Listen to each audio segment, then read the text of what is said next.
Hi, everyone. I'm Sanjeev Goyal, and this is Peak Human Podcast. And today I have my best friend, Neeraj, who we're going to be talking about some very interesting things. Yes. So fasting. We want to talk everything about fasting, and it's timely because we're on this... we're doing the 5-day fast right now. 5-day fast, and we're going to be telling you a little bit about that fast later on the show as well. But the topic of the show is fasting while eating. It seems like an oxymoron, but it's actually possible. You want to talk about this 5-day fast? Just a little bit about it? Like, what do you Okay, think? well, as a layperson, as a non-medical professional, let me tell you what I understand. So the idea is to restrict your calories low enough so that your body starts getting into the state which is similar to fasting. Right, and we're on... So we're doing something called the Prolon fast. And what it is, prepackaged. It comes with little packets of everything you need to eat for breakfast, lunch, snack, and dinner. And that's it. It's very simple. You open the pack, add some water, and consume. So it's only been half a day. You're alive? I'm alive. I'm the kind of person that normally gets very hangry. I'm sure a lot of you guys understand what that means. And so far, so good. You know, I'm actually feeling pretty good. And you did a 1 hour of exercise today already? Yeah, I started my morning with a pretty vigorous workout session, not cluing into the fact that I'd be fasting later. But actually, that I don't know. I'm not feeling hungry. Okay, awesome. So we're going to talk a bit more about the 5-day fast. Fasting mimicking diet is what we're actually doing this week, because this is, I think, National Fasting Week, March 4th to March 8th. So we thought nothing better than to do this fast, just to commemorate that. Well, let's talk about the different types of fasting. So sure. You tell me what's kind of on your mind about different types of fasting. I know you've experimented a bit with various things. So for a long time, I thought fasting was a really bad idea.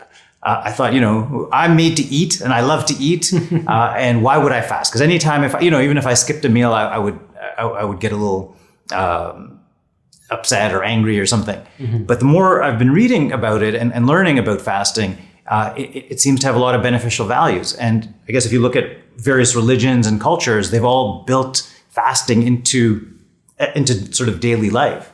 Yeah, I think that's right. I mean, it's something that we hear that our parents were doing 1 day a week for religious reasons, and I'm not sure when it really started, but it seems to be something ancient practice. Right. Yeah. And someone just told me recently that in their culture, when people were sick, they would go somewhere in the mountains and fast, and they wouldn't eat, and often they would get better. Yeah, I think things that we thought that were just been done as customs, there were some. It looks like now there's some scientific basis behind these things, which is very interesting. That there actually was some truth to what our parents were doing that made sense. Yeah. So I mean, I think at least for me, there's a physiological reason to fast, and I'm kind of actually enjoying the psychological aspects, like of just that having that discipline and dealing with the discomfort of being hungry. You love the stoicism thing, right? I do love stoicism. Yes, I'm a big fan of that, actually. And part of stoicism suggests, one practice in stoicism is to live very poorly, very meagerly. Maybe for a week you sleep on the floor and you eat the simplest of foods, and you eat, you dress yourself in very simple clothing. And while you're going through this, you just keep asking yourself, like, is this really what I was so afraid of? Mm-hmm. And I think once you realize that, you can manage and handle like discomfort, it gives you a lot of confidence to do things. Right. Like one of the things I've noticed is that we've really demonized fasting. Like, I mean, we're being told never skip your breakfast, constantly eat all day because you're going to go without food. And so I think, I wonder if this is really like industry. This is industry saying fasting is not something you should be doing because it's not good for the bottom line. Like, have you ever thought about that? Like, what do you think? Oh, somebody could just turn that off. It's right over there. Just my phone going off. There you go. Yeah, what do you think about industry? I'm sure there's some truth to that. I think that overall, we're not aware of how much marketing actually affects our culture. Right. There's so many examples of that where, you think, oh, well, that's just how it's been. But, I think the bottom line and that desire also affect science. Yeah. Like, I mean, the word break fast means that fasting was a normal part of everyone's day. Right. And that's why the morning was breakfast. Yeah. And actually, well, that's a good one. So I always grew up with the idea that you should never skip breakfast. Like that was the most important meal. And if you skipped it, you'd probably put on weight. Like there was all this stuff. Mm-hmm. But now it seems like that may or may not really be true. Yeah, like every we've been told don't send your kid without breakfast to school because you're a bad parent. And I wonder, should I be forcing my kid to eat when he's not hungry? And maybe it's not the best for them. He'll eat when he's hungry. We don't have to be forcing food. So this is the challenge, right? Like this is the challenge. Like we've heard certain things, we believe certain things, but it's hard to always know what the science is. Yeah. So actually, one of my beliefs now is, you should only eat when you're hungry. And so I don't force my kids. Like it still bothers me if they haven't eaten anything. So like, why don't you at least have an apple or something, right? Yeah. But if they're not really hungry, I don't usually push them to eat. So I'll talk a little bit of what I think the science is behind. So you have been experimenting with intermittent fasting, and so how's that been going? And maybe give the definition. So actually, I was gonna. So okay, my understanding again, Yes. layperson. There's intermittent fasting, and then there's time restricted eating, and people often are not. I'm not saying confusing the terms, but using the terms interchangeably. Exactly. I mean, most people talk intermittent fasting, but they're really doing time restricted feeding. Right. And so I've been experimenting with that. So I think the recommended amount is that you do all your eating within an 8-hour window. 8 hours is a little tight for me, just socially, it's difficult. Yeah. And I think I still have that thing about breakfast. So I don't like to delay my breakfast too much. So typically what I do is I eat around 9:30 or 10, and then I'll have my last meal around 6:30. And how's it working? It's amazing. I barely notice it now. It took me a couple of weeks, and now it's just very normal. And there's a great app called Zero that you can download, and you can track when you start and stop your meal, so you can tell how many hours you've been fasting. But it's perfect for time restricted feeding. Right. So actually, I started using that, and I used it for a couple of weeks. Yeah, actually, I think I told you about it. Okay. So now it's working. You don't even need it anymore. I don't even need it. It's just part of my lifestyle, and that's how I think. Really, I think all changes or anything we want to do for our health, you have to make it a habit. You have to make it part of your lifestyle. You can't just say, "Well, I'm doing this now," and then use willpower all the time. You have to just make it a habit. Because you only have so much willpower. Yeah. We only have so much. We got to carefully decide what to use it on. Right. Yeah. So that's been easy. So actually, one thing I'll tell you, recently I just got my body fat percentage measured, and I dropped by 4% over the last 4 or 5 months. And I haven't been really going crazy to do anything. All I've been doing is a time restricted eating. I swapped out my morning cereal for a mixture of like hemp seeds and chia and flax. So I added a little bit of more extra protein in there. Right. And exercise, which I was doing before as well. So maybe a little bit more intense now, but very, very minor changes really. And I was able to drop 4%, which I think is pretty good. No, that's huge. It's difficult for most people to do that. So intermittent fasting, I believe the definition is fasting for more than 2 days. Yes, up to more than 16 hours, but less than 2 days. And periodic fasting is more than 2 days, up to 21 days. So 21. Well, I don't know if anyone ever does that, but that would be that would be periodic. I think after that you'd be pretty much dead. So. Yeah, those seem very intense. Yeah. And maybe there is science around that. Maybe there's certain things that really helps you with. Yeah. But really, at least for me right now, I'm just looking for things I can just put into my daily life and just live better with more energy and live longer. So which takes us to the science. I mean, the science benefits. I mean, they have looked at what happens to your body when you start fasting. So your body will start, once it uses up its sugar, which is stored as glycogen in your body, then you'll eventually start producing ketones, which is what happens when your body's in a no sugar state or a starvation state. I don't want to use the word starvation because starvation means you're involuntarily restricting food, but fasting is a voluntary abstinence from food. So what happens is that your body starts using ketone bodies instead for fuel instead of using sugar. And your body can persist like that. And there seems to be a lot of health benefits because ketones are actually produced from fat. So you start using fat to burn your energy instead of using sugar to burn your energy. So, people don't necessarily, if you fast about 5 days or so, you don't necessarily lose any muscle. You start just converting to losing fat and not losing lean body muscle. Yeah, talk more a little bit about that. That's one of the things that I find I'm not sure about. This whole concept of losing muscle when you're fasting. Yeah, I mean, so what happens is that sugar, glucose. As soon as you eat glucose or sugar in your body, insulin will be released, and you need insulin to get that glucose into the cell so it can be used for energy. Or if you have too much sugar around, it's going to be converted into in storage as fat. And so as long as insulin is around, you can't use fat for energy. So you have to almost give yourself a break from no carbs. You need that kind of nighttime, what's happening in time restricted feeding or intermittent fasting. You need time away from taking carbs. As soon as you do that, after about 12 hours, your body will switch into burning ketones. Because you're saying the carbs trigger the insulin. Exactly. Okay.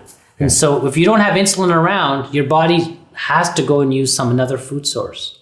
So then it's breaking down the fat. Exactly. But how does and protein piece? You're asking about the protein piece? Yeah. So basically, another way to produce glycogen, or which is sugar, is by converting protein over. But why would your body do that? Yeah, it doesn't want to do that. Like, it only will do that when you're really in starvation mode. Like, it's the last resort. Okay. Like, the body doesn't want to do that. So those of us that have double digits, not like you, but the double digit body percent fat, like, we're okay, right? Like, yeah, well, nothing's going to lose muscle. Nothing's going to happen to you. I mean, of course, you do something for 20 days, you will lose a little bit of muscle, but by far you will lose fat.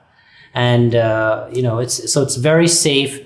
And most of us carry a huge amount of fat around us, much more than we need. We're built for fast and famine. We're built to build up fat during the winter months. I mean, the summer months, and then during the winter, just using that fat up for keeping ourselves warm. So that's really what the body's designed for. So actually, okay, so that's another thing I think about, right? What was our body designed to do? And so in terms of the time restricted eating, like, I feel like probably the ideal thing would be to eat more in the morning and less at night. Because if I might imagine myself as a hunter-gatherer, like, as soon as it gets dark, it's more difficult for me to get food. No, I think you're right. And I think I don't know if Greg Potter is going to be listening to this talk. We had him speak at the Biohacker Summit, and he showed there was good studies that showed that, the morning meal was more important to have rather than skipping the evening meal. I mean, not to skip the evening. Yeah, it's better to skip the evening meal. No, don't skip the morning. If you were worried about weight loss or just better health, it's better to skip the evening meal and not the morning meal. Because I think you're right. We probably are designed to eat during the daytime, and we're not designed to eat at nighttime, and we'll probably be sleeping.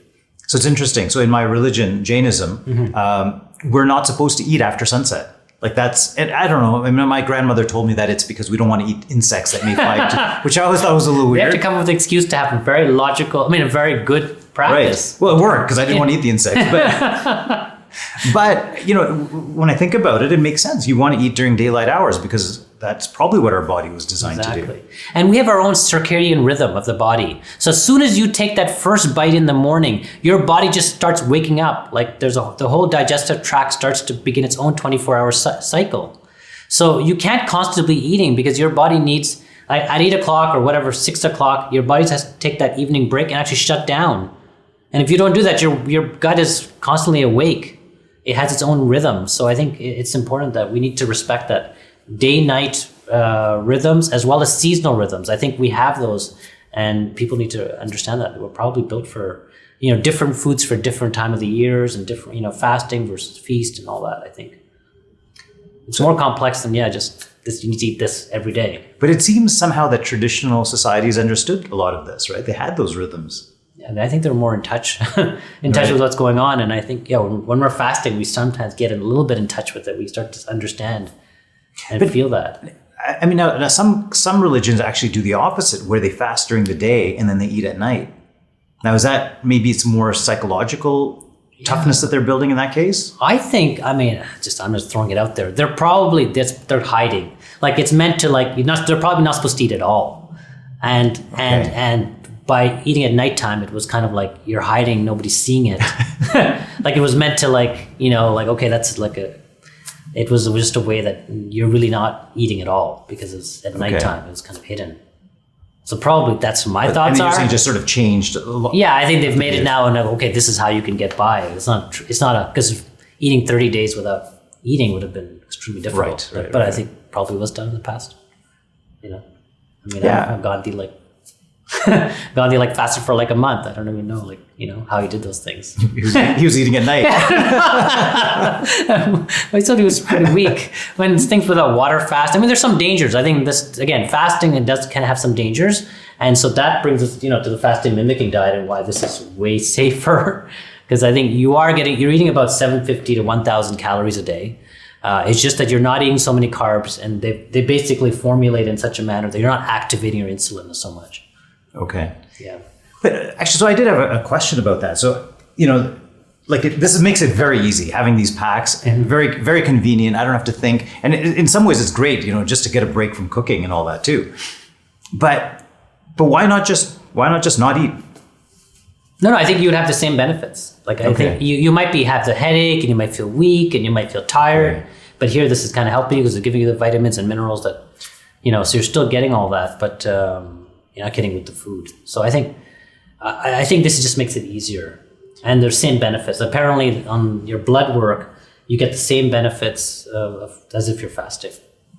Okay. Which is pretty incredible. Without the headaches. Without the headaches. And what I was, was really interested, apart from like you'll have a lower sugar and you'll lower your cholesterol and all that, I think the real benefit here is what they're saying is that it activates your stem cells. So in this study, what they did on mice, they noticed that their liver shrank during the study. And as soon as the study was done and if mice were refed again, right away, the cells went overdrive of regeneration. So that's what they're saying is that somehow we're kickstarting. By fasting, it's like resetting your cells, like getting rid of the old cells which are dead and old or whatever, tired. And then when we're going to eat again, hopefully on Saturday, it's going to kickstart muscle growth and rejuvenation of our body. So that's what I think fasting is really cool about. So, maybe we're going to go on a tangent here, but senescent cells, yes, like that seems to be the next sort of frontier for living longer, is finding ways to clear out these cells that are. Maybe you can explain what senescent cells are a bit more, but these are basically like the zombie cells. Yeah, like they're almost sleepy. They're shutting down. So the question is, why do cells go into senescence? I was talking with somebody about this, and that I think in times of food, plenty of food, and if you're over 40, there's no evolutionary purpose for you to be on the planet. We're done. So your body actually starts to send a signal that it's time to wind down and get the cells into senescence. And that's how aging happens. There's actually no other reason that our bodies need to age, like biochemically. But why would your body tell itself to shut off? Because it's time for the new generation to come. Like, you've passed your genes on to your kids. It's time for a new, the whole purpose of your population is to spread those genes. Okay. And if you've done your job, you're actually just consuming resources. So you're saying we've got to trick our bodies. You have to trick your bodies that we're not in times of plenty here, and fertility may still happen. So what do you have to do? That's why caloric restriction extends life and keeps these cells young, right? Because the body doesn't realize, there's not that much food here. I shouldn't think that it's my job is done. So caloric restriction is one that's interesting too. That's been pretty much proven to help you live longer, but it doesn't necessarily help you live better, right? No, I don't think it just makes you live longer. So I think that's one of the things we want to balance here.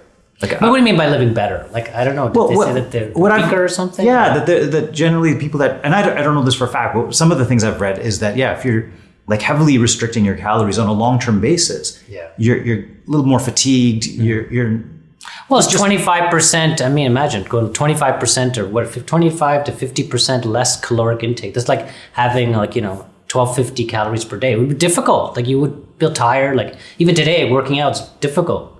So I think that's true. That's why I think it's better to do these periodic things where you eat normal and then you reset your body with the fast and you have the same benefit.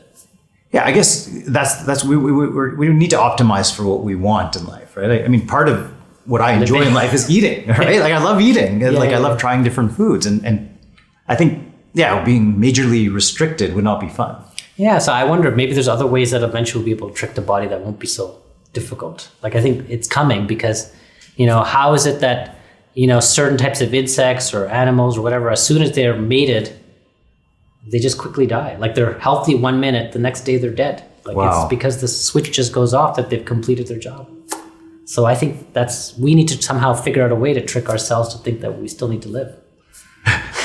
Well, okay, maybe that's where having a purpose in life is really important. Because you hear about people, when they retire, and then they quickly diminish, right? Yeah, that's true. I never thought about that. But it seems to be related, right? They right away they're done. Yeah, and they rapidly deteriorate. They get weaker and dementia or something like that. I mean, some of it could just be correlation because you're also older and all that. But there does seem to be something there, right? Yeah, so maybe part of tricking ourselves is making sure you have a purpose in life and something you care about. Like there's a reason to live. There's a reason for you to exist. Yeah, and that's why I'm doing this podcast, because this is my purpose, just to share this type of knowledge with you all. How are we doing? Is there any questions or anything? Or I think we're good, right? Yeah, I think we're good. Awesome. So we're gonna wrap it up. Anything you want to end up with? Wait, there is one question. Oh wow. Okay. Oh, just hi. Okay. Okay. So any questions? Put them on the thread. We're gonna probably be doing some follow-up sessions about how we did. So look out for that. Yeah. And then it was a real pleasure. Thanks for coming in and all the way. Oh yeah, my pleasure. I'm glad you did this on day 1, by the way. I don't know if I'd be in a good mood in day 5. We'll find out. All right, everyone. Take care. Bye-bye.